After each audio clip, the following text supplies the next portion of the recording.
Hi, so I'm going to tell you something about yourself that might be quite invisible to you, okay? So, recently, a lot of people have been asking about difficulty. What do we do in difficult times? How do we cope with difficult times? Now, whether that is difficulty at a personal level or it's difficulty at a national or global scale, what do we do when things get difficult, when the times are challenging? And the first thing I want to say about that is that there's something very funky your mind does that is probably invisible to you. It's invisible to me a lot of the time too, the role that this plays in what I see out here. Okay, so I'm going to give you a couple of examples which will hopefully give you a sense of where I'm going with this. So, stress is a more common version of distress or full blown catastrophic difficulty, right? So if you look at stress and you look at what that does to your perception of things, to how you perceive reality, yeah? So one of the first things that happens to me when I get very stressed is that I notice my sense of time gets very distorted, that things seem very urgent and it seems very important that I take action right now. Even though I don't have enough information, there is this kind of urgency to life, and I feel like I'm perpetually too late for something. And I should have done it yesterday. So my sense of time just shrinks, right? As my internal speed gets higher and higher, as I'm busier and busier and more frantic inside, life looks more frantic on the outside.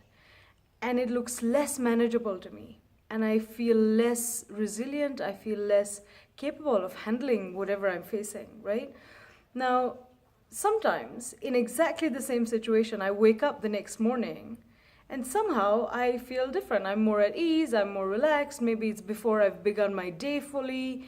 And I notice that on those days when I look at the same life that I have around me, I feel very differently about that. I feel like I can handle it.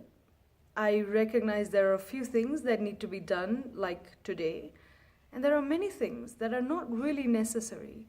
But a stressed out mind has a way of increasing my to-do list with stuff that's not really important. It's just anxiety, and I'm just adding that to my list.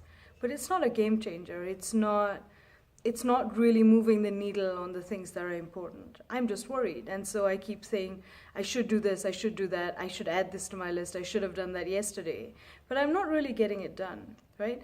So that's an example. Again, it's completely, mostly invisible to us. We don't recognize that our minds do this. So that when I'm stressed out and you say, why are you stressed? I will say to you, well, I have a million things to do. And it genuinely looks to me like I have a million things to do and very little time to do it, right?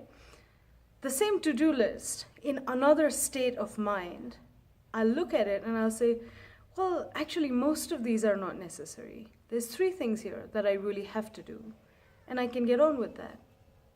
So there is a way in which our minds are like distortion filters on the world without our realizing it.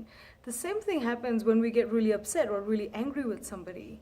We see them, and in the kind of heat of the moment, we think all these things about them, and it seems completely true and reasonable that they are really the most inconsiderate person I ever met, that this was the worst day for them to have done this, that this is the biggest deal in the world, right? All of these things look true to me. 4 days later, when I look back at that, I think, maybe it wasn't, like, I don't know why I got so upset with that.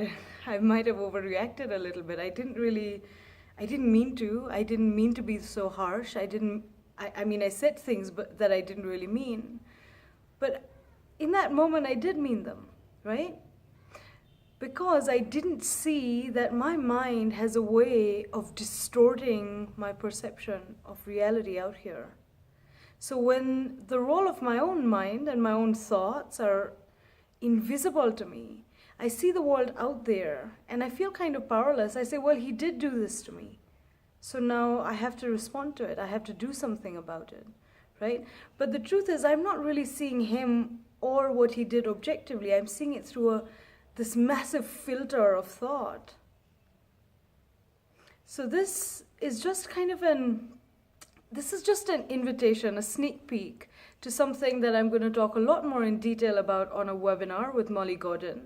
That is on the 7th of Feb. I'll post the details with this post. But we're going to spend an hour talking about this perception and what that means in terms of resilience, in terms of my capacity to cope with difficult times, in terms of my capacity to come up with helpful solutions for me, for my community, for my organization, and for me to move the world in a direction that feels more right to me, right? How can I be most effective in difficult times, whether that's difficult times for my family, for my organization, or for the world? How can I turn up at my best at those times? That's the theme for this webinar. There will be lots of time for question and answers. Bring your questions to the table. Also, before the webinar, if you have questions that you'd like to hear more about, just shoot me a line and I'll address it on the call. Okay? Bye.